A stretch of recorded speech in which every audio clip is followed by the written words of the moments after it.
সাথে রাগারাগি মারামারি।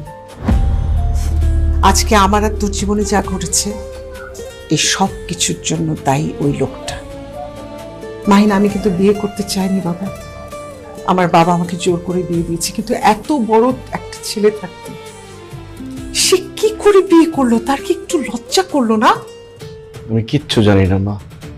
যেই বাসায় তুমি থাকতে সেই বাসায় এখন আরেকজন মহিলা থাকবে, তাকে আমার মা বলতে হবে।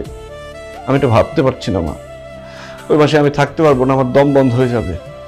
আমি কি কয়েকটা দিন তোমার সাথে এ বাসায় থাকতে পারি? তুমি আমার মাথায় হাত বুলিয়ে দিবে। কতদিন তোমার হাতে রান্না খাই না, পেট ভরে তোমার হাতে রান্না খাবো। কি ব্যাপার মা, চুপ করে আছো কেন?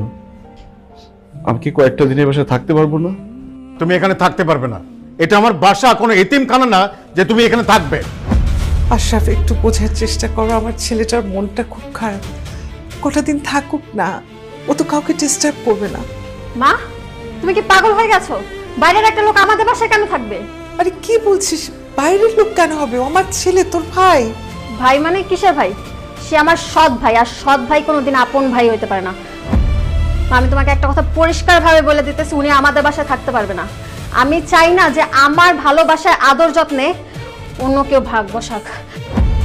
আর মা, তোমাকে আমি একটা কথা ক্লিয়ারলি বলে দিতেছি, তুমি শুধু আমার মা, আমি তোমাকে অন্য কারোর সাথে শেয়ার করতে পারবো না। এই ছেলেই, তোমার কোনো লজ্জা শরম নেই? তোমাকে এত কিছু বলা হচ্ছে, তারপরে তুমি এখানে দাঁড়ায় আছো? যাও, এখান থেকে চলে যাও। Just get lost.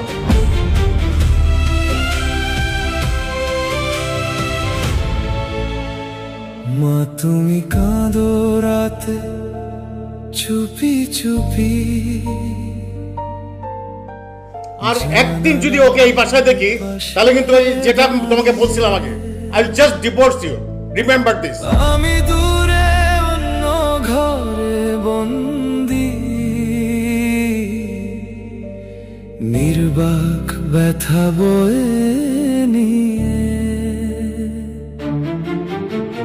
তোমার আঁচলের গন্ধটা আজও মনে পড়ে প্রতিদিন।